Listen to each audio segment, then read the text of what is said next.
So, it seems that you want to test your knowledge about motorcycles. Good for you. In this case, let's begin with some easy questions. Why do most modern motorcycles use disc brakes? Because they are much more powerful than drum brakes. Obviously. Is a small motorcycle much more economical than a car? Of course it is. What about the usage of the gear shifter? Everyone knows that the first gear is always opposite to other gears due to technical reasons. And what is the style name of this machine? Definitely a cafe racer. Well, I don't want to shock you, but everything I just said is not exactly true. And that is precisely what you are about to find out in the next minutes.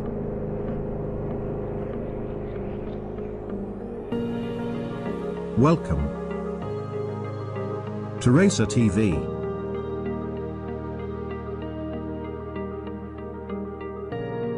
Most people think that disc brakes are more powerful than drum brakes. But this is not true. If we compare them, you will find that the surface area of two normal brake pads is inferior to the one on a shoe set brake. I only discovered this when I bought my Honda CB125, which has a rear disc brake operated by cable. This means that it requires a lot of strength on my fingers to make it stop properly. Comparing it with the Spark of my friend Francesco, which has a drum brake, I can assure you that this is much more powerful, and requires much less pressure in the handle lever.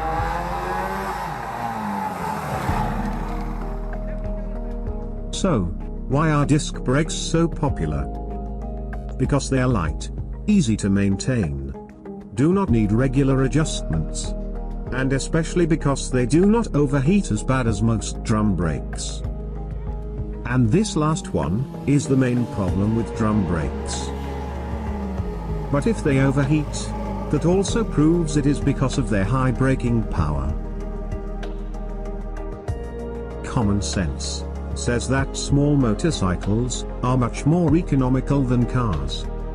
But reality may tell us a different story.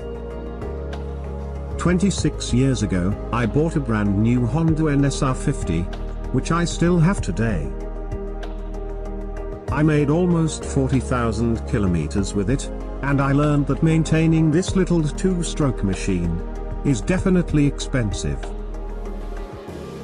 As you can see on this list, most of the maintenance parts have a short life period. Although the fuel consumption can be considered low, it is not that impressive for a motorcycle that weighs only 92 kilograms. But I have to confess that I always rode this Honda like a maniac, which is predictable when the rider is only 16 years old. So let's compare it with this car. This is a Seat Ibiza 1.9 TDI, with a turbo diesel engine, and 110 horses. I bought it in 1998, and it has almost 200,000 kilometers. And here is the maintenance cost list. It is important to clarify that none of the lists presented include any cost of hand labor. I tried to include only the usual maintenance work, and the conclusion is shocking. To be honest, I wasn't expecting this result. But as I already said, the Honda NSR was always ridden on the limit, which means that most parts could last longer, and the maintenance total cost probably would be similar to the Seat Ibiza. Nonetheless, I think that this proves that small motorcycles are not so economical as most people think. The big advantage of small motorcycles is the fact of being very simple machines, which means having less parts to break. And here is another thing that most people never thought about. why is the first gear always opposite to other gears? In other words, why is the neutral placed between the first and second gear? During the 60s and 70s, some motorcycles had the neutral placed before the first gear, and this means that this was never a technical problem. After 1975, there was an American protocol demanding that every bike imported into the USA had to have the neutral between the first and the second gear. And this protocol is still used today. But what I am looking for is the practical explanation. What is the advantage of having this configuration? There are several interpretations about it, but the main advantage is avoiding shifting into neutral accidentally. Unlike cars, with most motorcycles, it is always a little bit difficult to know the exact gear that we are using, especially with 6-speed gearboxes. And this configuration allows the rider to stop the motorcycle safely, downshifting to first gear, without any concerns about disengaging the gearbox accidentally. This means that the rider will get the motorcycle into neutral only when he really wants to, and never by accident. Having the neutral between the first and second gear may seem very counterintuitive, but the fact is that it always works well for more than 40 years. Now I am going to talk about something that most riders never experienced.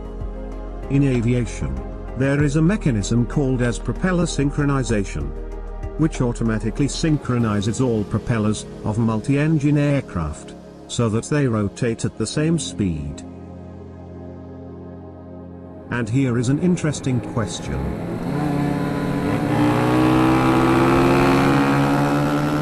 Is there any chance of synchronizing the engines of two motorcycles? Yes, there is.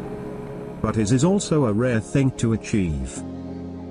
Usually, it requires two identical motorcycles, riding side by side, and at the exact same speed. But what is even more difficult, is capturing it on camera.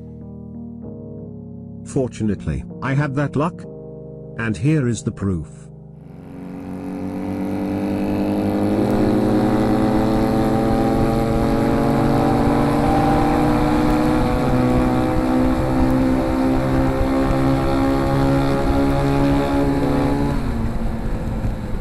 This is almost like two motorcycles riding as if they were only one.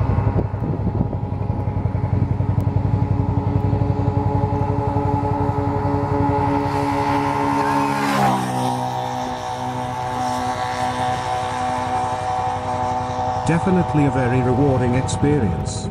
You should try it.